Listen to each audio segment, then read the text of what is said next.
সামর্থ্য থাকলে কখনোই গ্রামে থাকা উচিত নয়। গ্রামে 100 বিঘা জমির মালিক হওয়ার চাইতে শহরে এক টুকরো ভাড়া বাসায় থাকা অনেক ভালো, অনেক আরামদায়ক, অনেক সম্মানের। গ্রামে স্থায়ীভাবে বসবাস করাটাকে কোন সূচকে এগিয়ে রাখা যায়? আসলে এখানে বেশিরভাগ মানুষ এতটাই টক্সিক যে তারা নিজেদের ব্যক্তিগত জীবনের চাইতে আপনার জীবন নিয়ে বেশি চিন্তিত।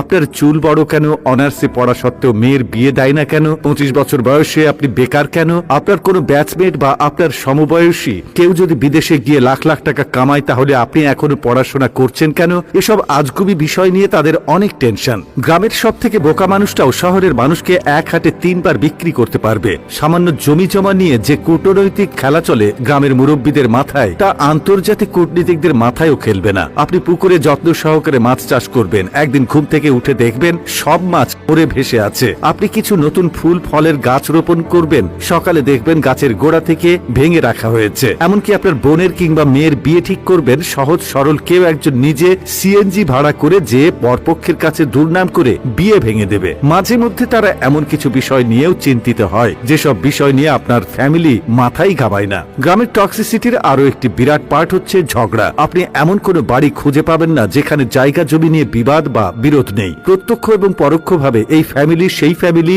একজন আরেকজনের সাথে ঝগড়ায় লেগেই থাকে। 1 ইঞ্চি জায়গা জমি নিয়ে মামলা মোকদ্দমা, অশ্লীল ভাষায় গালি, মাথা ফাটি চলতেই থাকে হর হামেশাই। এইজন ওইজনের নামে গোপনে প্যাঁচ লাগিয়ে ঝগড়া বাঁধিয়ে দেওয়া, কাউকে পছন্দ না হলে তাকে নিয়ে গ্রামের জনে জনে কুৎসা রটনা করা, এমনকি বিবাহের প্রস্তাব আসলেও গোপনে প্যাঁচ লাগিয়ে দেওয়া যেন গ্রামের মানুষের নিত্যদিনের কাজ। গ্রামের বেশিরভাগ মানুষ এতটা অজ্ঞ যে তারা সফটওয়্যার ইঞ্জিনিয়ার বোঝে না, ইলেকট্রিক্যাল ইঞ্জিনিয়ার বোঝে না, এমনকি এমবিবিএস ডাক্তার মানেও তারা বোঝে না। তাদের কাছে সরকারি চাকরি মানেই পুলিশ হোক সে কনস্টেবল, আর্মি হোক সে সৈনিক, পিয়ন কিংবা প্রাইমারি স্কুলের শিক্ষক, এগুলোই তাদের কাছে সরকারি চাকরির মানদণ্ড। একজন নার্সকে তারা যেমন ভাবে ডাক্তার ভাবে, তেমনি ভাবেই একজন সরকারি মেডিকেল এমবিবিএস বা অন্যান্য ডাক্তারি ডিগ্রিধারীদেরকেও তারা একই রকম মনে করে। তাদের কাছে আপনি সরকারের কততম গ্রেডের চাকরি করেন তার চাইতে বেশি ইম্পর্ট্যান্ট আপনি প্রাইভেট জব করেন নাকি গভর্নমেন্ট। আপনি প্রাইমারি স্কুলের পিয়ন হলেও হয়তোবা তারা মেয়ে বিয়ে দিতে চাইবে, কিন্তু যদি শোনে আপনি প্রাইভেট কোম্পানির চাকরি করেন,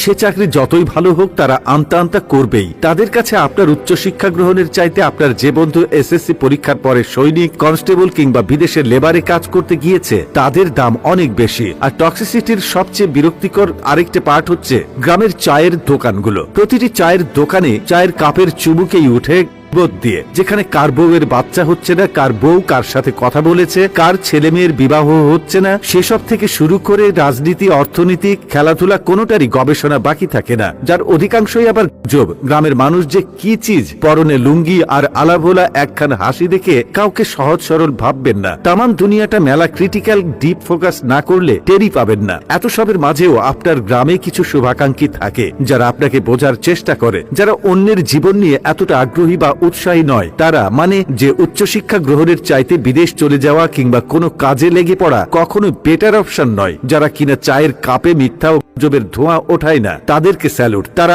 আজীবন সম্মান প্রাপ্য। কথাগুলো বলার উদ্দেশ্য কাউকে তিক্ততার মধ্যে ফেলা বা কাউকে কষ্ট দেওয়া নয়। সবাই ভালো থাকবেন, ধন্যবাদ।